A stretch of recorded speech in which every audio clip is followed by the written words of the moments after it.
The auditor's responsibility to consider fraud in an audit is covered in ISA240.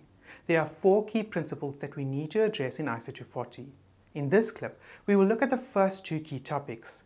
That is, understanding the difference between fraud and error and knowing what the auditor's responsibilities are in relation to fraud. Fraud is defined in ISA240, paragraph 11, as an intentional act by one or more individuals among management, those charged with governance, employees, or third parties involving the use of deception to obtain an unjust or illegal advantage. We can break down the definition into 4 important criteria that, if present, would likely indicate the existence of fraud.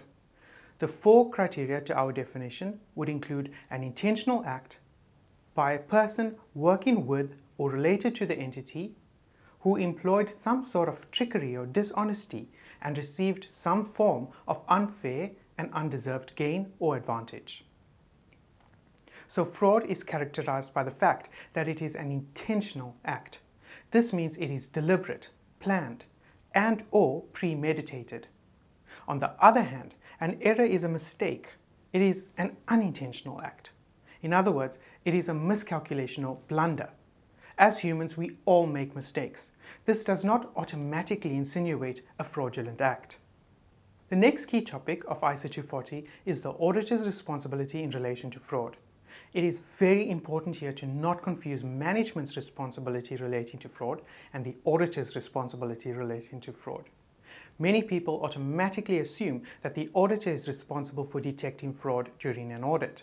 However, management of the entity is primarily responsible for the prevention and detection of fraud.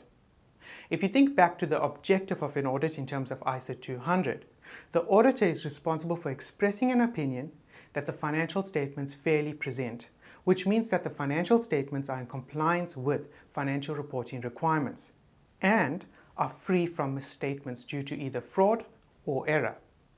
Thus, the auditor's responsibilities relating to fraud is linked to the audit objective of expressing an opinion on the financial statements. That is, to the extent that the financial statements would be affected by fraud and the audit report modified. The general responsibilities of the auditor in relation to fraud therefore requires the identification of risks of material misstatements due to fraud, the need to obtain sufficient appropriate audit evidence in relation to those risks, and to respond appropriately. You should note that these are only general responsibilities. The specific responsibilities relating to fraud, for example, the need to have discussions among the engagement team and perform specific risk assessment procedures, are covered in ISA 240, paragraphs 15 to 22. You should read these references and create your own spider diagrams if need be.